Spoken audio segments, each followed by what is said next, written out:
कर्क राशि वालों के लिए सूर्य का प्रभाव किस प्रकार से रहेगा। कर्क राशि वालों आपकी राशि के अनुसार से सूर्य चले गए भाग्य में, और भाग्य में जब सूर्य जाते हैं तो बड़ा ही महत्वपूर्ण प्रभाव उत्पन्न करते हैं।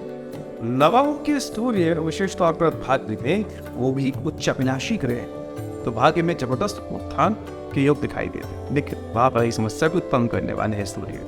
वहां जब जाएंगे तो जो बृहस्पति लगातार पिछले 1 वर्ष से आपके भाग्य में लगातार आपको जो सपोर्ट प्रोवाइड कर रहे थे, उसको कर देंगे अस्त। यानी 31 मार्च से बृहस्पति अस्त हो जाएंगे। तो वो एक चीज आपके लिए जो परिपक्व काल का बृहस्पति अब मीन राशि में जो है वो बड़े इंपॉर्टेंट स्थान पे आ गए हैं, बिल्कुल परिवर्तन के कगार पे आ गए हैं। और परिवर्तन से पहले वहाँ पर सूर्य का पदार्पण होने की वजह से वहाँ बृहस्पति जो है वो अस्त हो जाएंगे। और ये बृहस्पति का अस्त होना जो है वो किसी प्रकार भी आपके भाग्य के लिए शुभ नहीं दिखाई। तो ऐसे में कुछ खास बातों का विशेष तौर पे आपको ध्यान रखने की जरूरत दिखाई देती। शनि वैसे ही आपकी राशि के अनुसार से अष्टम भाव में चल रहे हैं इस वक्त, और अष्टम भाव पे जब शनि चल रहे होते हैं तो वो आपको सफलता में विघ्न देने की युक्ति में। तो ऐसे में आपको अपनी मेहनत पर, अपने बाहुबल पर, अपने सामर्थ्य पर जबरदस्त जरूरत से ज्यादा विश्वास रखते हुए काम करने की जरूरत है। सूर्य जिस प्रकार से 3 ग्रहों के साथ आपके भाग्य में जाकर बैठे हुए, सूर्य साथ बुध और बृहस्पति, ये बड़े विचित्र ग्रहों का सूर्य यहाँ पर एक बड़ा विचित्र योग बनाता है कि ऐसे में आपको एक बात ध्यान रखनी है, बहुत ज्यादा नॉर्मल होते हुए काम करने की आवश्यकता नहीं। मतलब बहुत ज्यादा ये नहीं कि बहुत ज्यादा सरल हो गए, बहुत ज्यादा सरल, बिल्कुल सरल होकर काम करने का वहां भी फंस जाएंगे। और बहुत ज्यादा हार्डनेस नहीं अपनाने के, तो बैलेंस होकर काम करने की जरूरत है। आपको आगे बढ़ने के लिए एक छोटा सा कार्य करना चाहिए।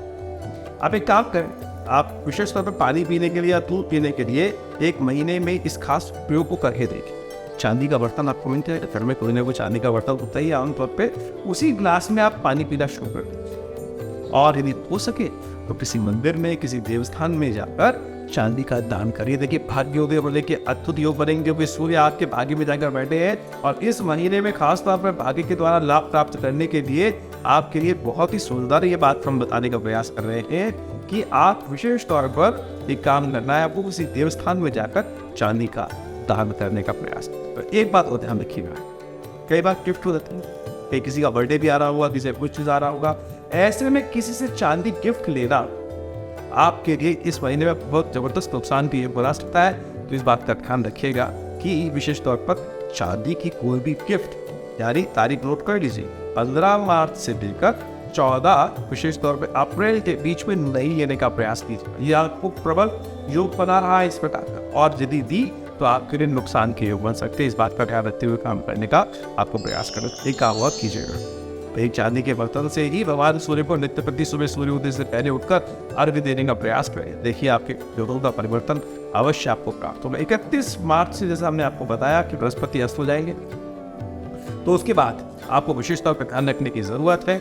आप उस टाइम पर ओम ग्राम ग्रीम ग्रौम से गुरु इस मंत्र का जप करें, या एक काम कर सकते हैं आप जो दूध इत्यादि, चाय इत्यादि का सेवन कर रहे हैं, उसमें 1 बार केसर का शुद्ध रूप से डालकर या विशिष्ट उसका सेवन करने का प्रयास कीजिए। नित्य प्रति 31 मार्च से लेकर जब तक सूर्य बृहस्पति अस्त है तब तक अवश्य 1 बार केसर का लेने का प्रयास कीजिए। देखिए